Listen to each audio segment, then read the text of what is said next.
Hello everyone, Reverend Deanna Cox here.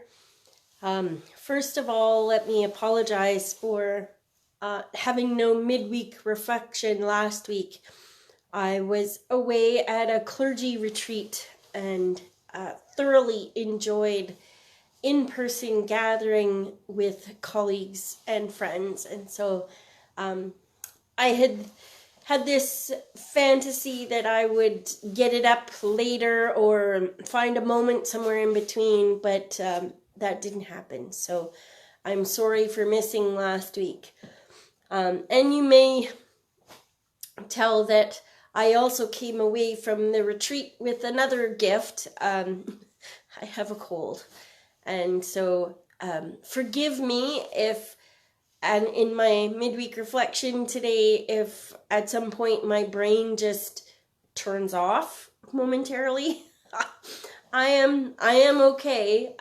It's just a cold, and I've had it for a while, so I'm managing. But my brain is still tired. So we will get on with it. This is our midweek reflection for the Thanksgiving week.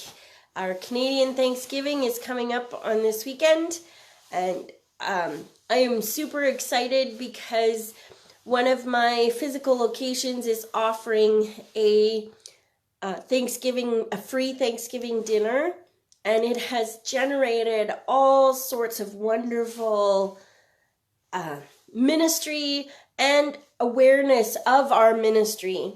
And so I'm super excited about that, and also being social. I'm just looking forward to a room full of people. So I'm kind of strange like that. I like those kinds of things. This is a beautiful fall day.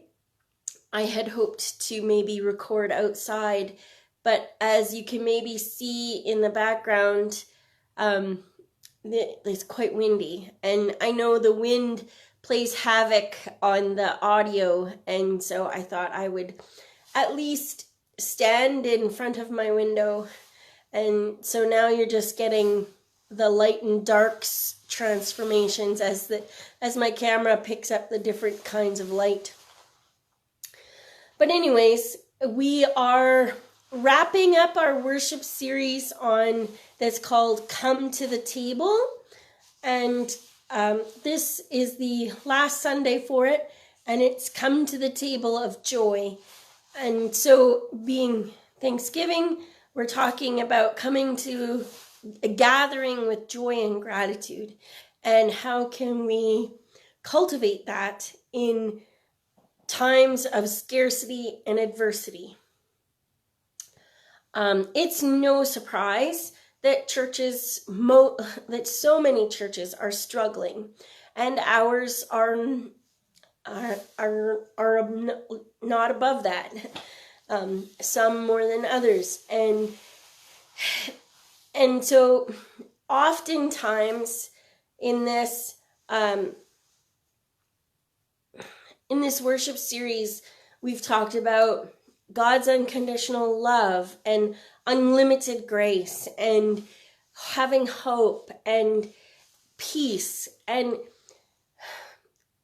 times, what I've noticed in those moments when we need those things the most, we tend to want to close ranks, or to close our hearts, or to close ourselves off, however you want to think about it, instead of what our faith calls us to do, which is to, in those times when we want to close up, to open, whether that be personally, our buildings, or as a community. And so how do we do that? And I think some of that is by being really intentional to cultivate gratitude and joy in times of scarcity and adversity. It's super easy to buy into the negative. That voice is often strong, and in our world, it's just how it is. For some reason, we seem to hear that louder than we hear love. You know, for example, we know that tragedy sells more newspapers than random acts of kindness.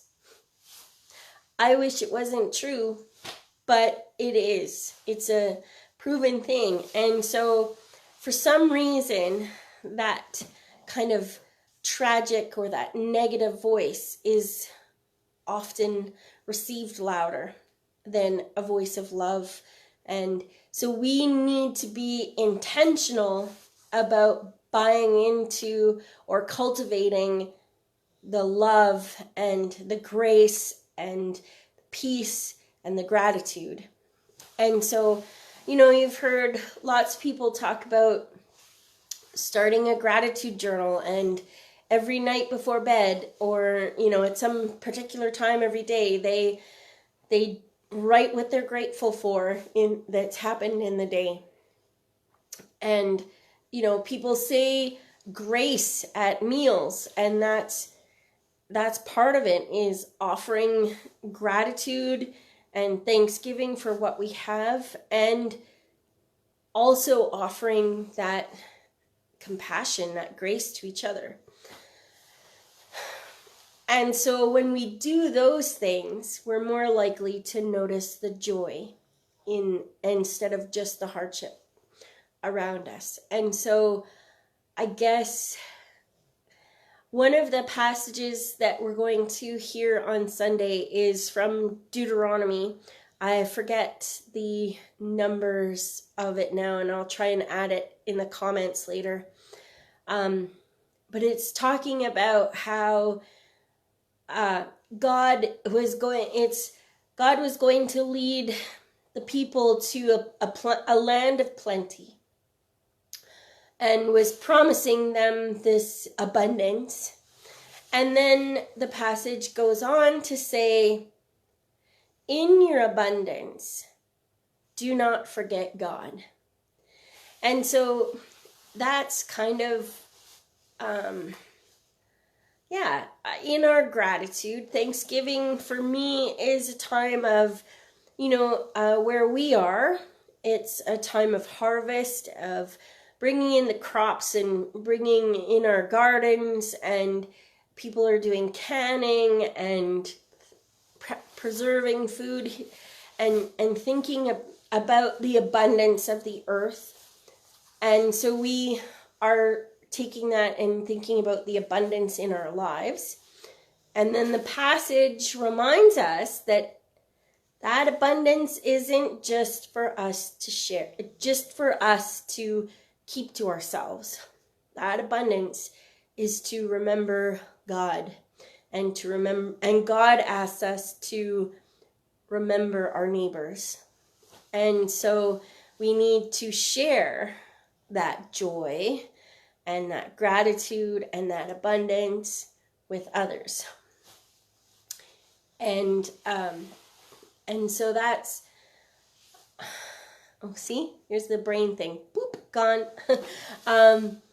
That's, I think, what I wanted to share with you today, was about the importance of cultivating gratitude and joy in our lives. Especially in those moments when we find that the world around us feels very divisive, or when the resources around us feel really scarce. There's many reasons we can land in places like that. Those are normal. God is with you through them, and calling us to not just only see that, to see the abundance, even if it is just in the smile of a stranger, or in the kindness of somebody at the food bank, or whatever, to try and let those small moments fill your hearts as well, because they are important. in helping us remember who we are and whose we are. So friends, that is my reflection for this Thanksgiving week.